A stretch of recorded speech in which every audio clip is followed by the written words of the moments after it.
नमस्कार, स्वागत है आप दर्शकों का। आप देख रहे हैं न्यूज़ 18 का डिजिटल प्लेटफॉर्म। मैं हूं आपके साथ रजनी चौबे। ईपीएफओ ने पीएफ अकाउंट होल्डर्स के लिए जरूरी खबर दी है। जिस पल का इंतजार था वो आखिर आने वाला है।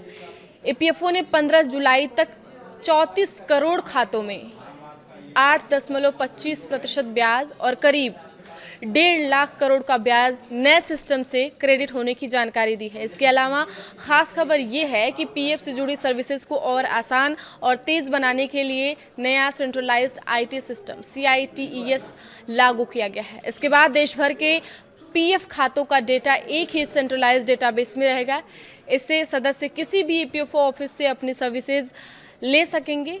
क्या क्या काम ईपीएफओ CITES से हो जाएगा, अगर इस बारे में देखा जाए तो अब PF balance, claim status, service record और पेंशन जैसी सभी जानकारी एक ही पोर्टल पर आसानी से उपलब्ध हो जाएंगे। क्लेम करने से पहले ही सिस्टम में पहले से गलतियों की जानकारी देगा, जिससे रिजेक्शन कम होंगे। नए सिस्टम के तहत पीएफ निकालना भी पहले से आसान हो जाएगा। नई व्यवस्था में क्लेम दाखिल करने से पहले ही सिस्टम डॉक्यूमेंट या जानकारी में कमी की पहचान कर देगा। साथ ही मेंबर यह भी देख सकेंगे कि वे किस कैटेगरी में कितनी राशि निकालने के लिए एलिजिबल है। इससे गलत राशि का क्लेम करने और उसके रिजेक्ट होने की संभावना काफ़ी कम हो जाएगी।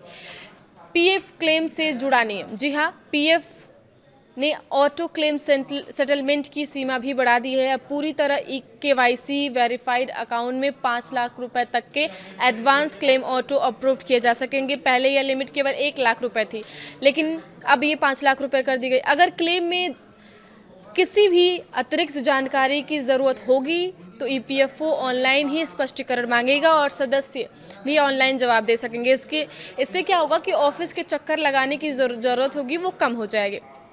पीएफ विड्रॉल के 13 बड़े नियमों को घटाकर सिर्फ 3 आसान कैटेगरी में कर दिया गया है। सदस्य अब अपने कुल पीएफ बैलेंस का 75% तक निकाल सकेंगे। साथ ही क्लेम में किसी तरह की कमी होने पर उसका जवाब ऑनलाइन दिया जा सकेगा और पैसा सेटलमेंट वाले दिन सीधे बैंक खाते में भेजा जाएगा। करोड़ों पीएफ अकाउंट होल्डर्स को राहत की खबर है। ये कर्मचारी भविष्य निधि संगठन यानी ईपीएफओ ने अपनी सर्विसेज को पूरी तरह डिजिटल और तेज बनाने के लिए CITES 2.1 centralised IT enabled services process लागू कर दिया है। केंद्रीय श्रम मंत्री मनसुख मांडविया ने बताया है कि इस नई व्यवस्था के लागू होने से पीएफ खाता धारकों को कई नई सर्विसेज मिलेंगी।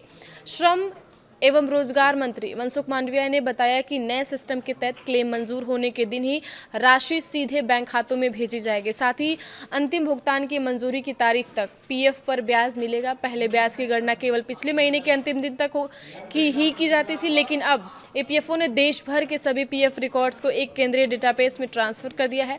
पहले हर ऑफिस का जो अलग डेटाबेस होता था और सदस्यों को उसकी कार्यालय पर निर्भर रहना पड़ता था, अब किसी भी अधिकृत ईपीएफओ ऑफिस से सेवाएं ली जा सकेंगी। ईपीएफओ ने यह भी बताया है कि 15 जुलाई तक करीब 34 करोड़ खातों में 8.25% ब्याज जमा किया जाएगा। इसके तहत लगभग 1.5 लाख करोड़ रुपए का ब्याज नए सिस्टम के जरिए खातों में ट्रांसफर होगा। अब ब्याज जमा होने के लिए अक्टूबर-नवंबर तक का इंतजार नहीं करना पड़ेगा। इसके अलावा नौकरी बदलने पर पीएफ अपने आप नए नियोक्ता के खाते में ट्रांसफर हो जाएगा और पेंशन धारकों देश के किसी भी ईपीएफओ ऑफिस या बैंक के जरिए अपनी सर्विसेज का फ़ायदा ले सकेंगे। नौकरी बदलने वालों के लिए भी ये गुड न्यूज़ देखने को मिल रही है कि नौकरी बदलने वालों के लिए, कर्मचारियों के लिए बड़ी राहत की खबर है कि अब आधार से जुड़े यूएन वाले पीएफ खातों का ट्रांसफ़र अपने आप हो जाएगा। इसके लिए अलग से आवेदन करने या पुराने और नए नियोक्ता की मंजूरी लेने की ज़रूरत नहीं होगी।